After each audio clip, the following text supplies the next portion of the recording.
Ouch, thorns. Ow, ow, ow, ow, ow. Ah! Thorn too? The bottom of it. Ouch! Is this the one with thorns? Oh, it is the one with thorns. Alright, found ya!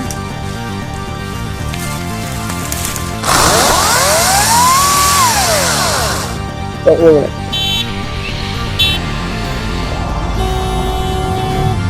Subscribe to SpaghettiNoobs.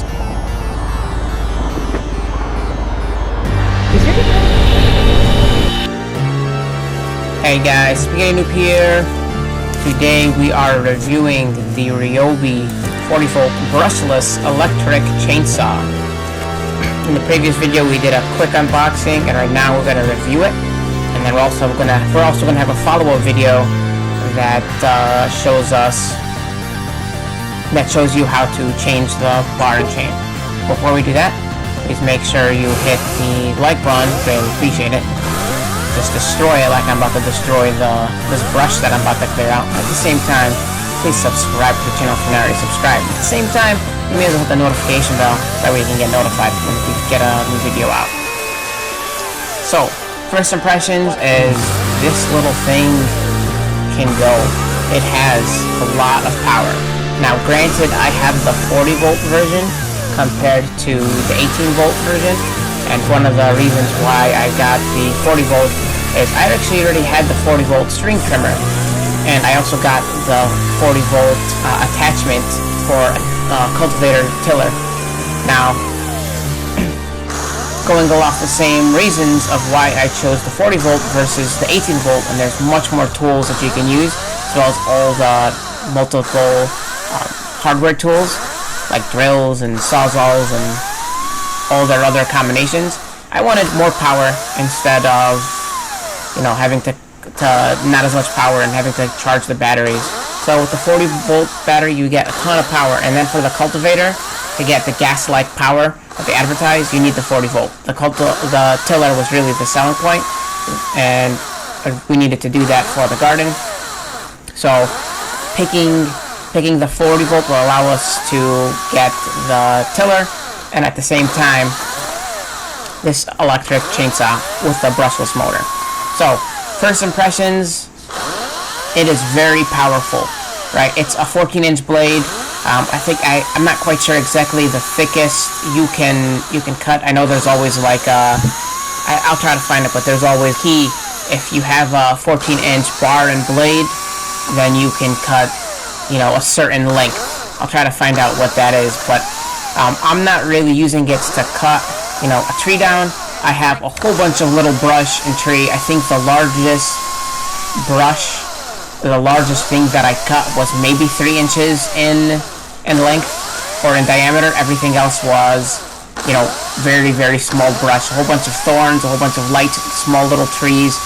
We were just clearing 3 to 4 feet or within our property line behind our fence. It does have a guard, but it doesn't have a gosh, I forget what it's called. It doesn't have the auto stop, and that's fine, because as soon as you let go of the trigger, it stops, right? So you could get like chaps and protective gear that will stop, and the twine will explode and will get stuck in the blade to stop it from cutting your skin. So you could do that if you want, but it just stops. There were some slight kickback issues that I had, but that's mainly because I was cutting like up high like this, or cutting things that weren't very stable. And because they weren't very stable, like if you cut in the middle, it just shakes, and then you can get some kickback. But aside from that, using it, I felt fairly safe. The one thing that I would advise is when you press the button, make sure that the chainsaw ramps up to full power before you touch your cutting surface. And that will show you and provide you the best results. After using it, I mean, this is going really fast, but I mean, I was out there probably for a couple hours, even though this is only going to be like a 5-minute or so video, maybe slightly longer.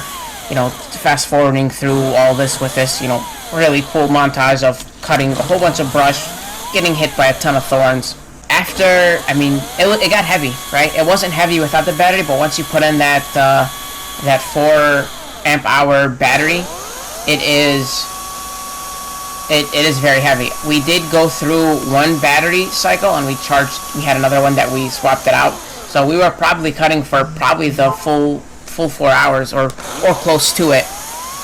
And we weren't like using it each time, right? Turn it on, let it ramp up, cut, turn it off. So it had a lot of power for what I needed it for. If you're cutting big old logs and a whole bunch of firewood, you might want to look for something bigger. Although we do have a Christmas tree still, you know, it's like Christmas in July. We do have a Christmas tree that we will be cutting with this, and I think it'll do just fine. I used to use corded electric chainsaws to cut Christmas trees at a hardware store.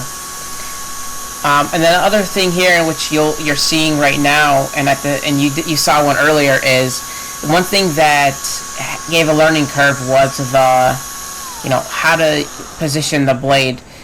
Right here, the blade's we're holding it sideways, and then the blade comes off, and then it snaps, and it was kind of scary. I did that twice. Noobed it up twice. One time was me, other time was my brother, but still, that, like, over time, when you're using it, you have to... before that, I'll probably do a separate video, because I felt like this video was long enough. Just needed you to do the quick review. So I'll do a second video on how to change out the blade, or how to change out the bar and chain. So learning that tension was probably the biggest learning curve on how to use it. It should have some slack in the chain, but not enough slack that you should see. It should be tight along the bar, and you should be able to kind of pull it up and down just slightly, and it'll snap quickly back to the bar.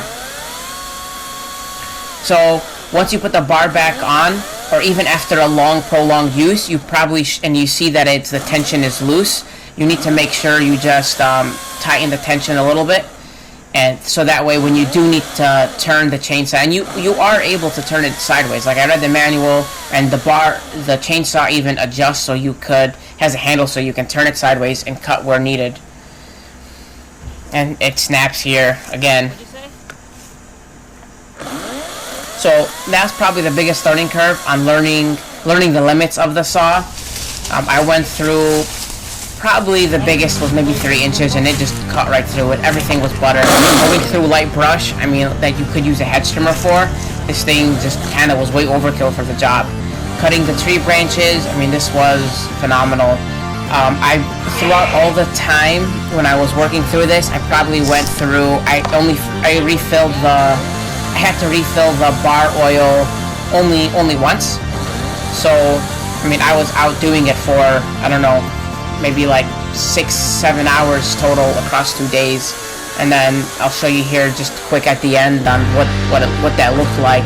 And there were so many thorns too. So, I mean, it was very powerful. I think it'll serve most of your needs if you're clearing light brush like I am.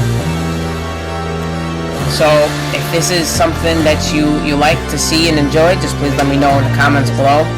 So please make sure you like the video. I greatly appreciate it. It really helps us out the channel. And at the same time, please make sure you subscribe to the video. Or subscribe to the channel. I did it again. Please make sure you subscribe to the channel. I greatly appreciate it. And at the same time, hit that notification bell. Look out for the next video on how to change your chainsaw blade. You can even see right there how it's like hanging. You see what I was talking about? So, that's it for now. Thanks for watching. Please like, subscribe, and share. Thank you, and have a good day.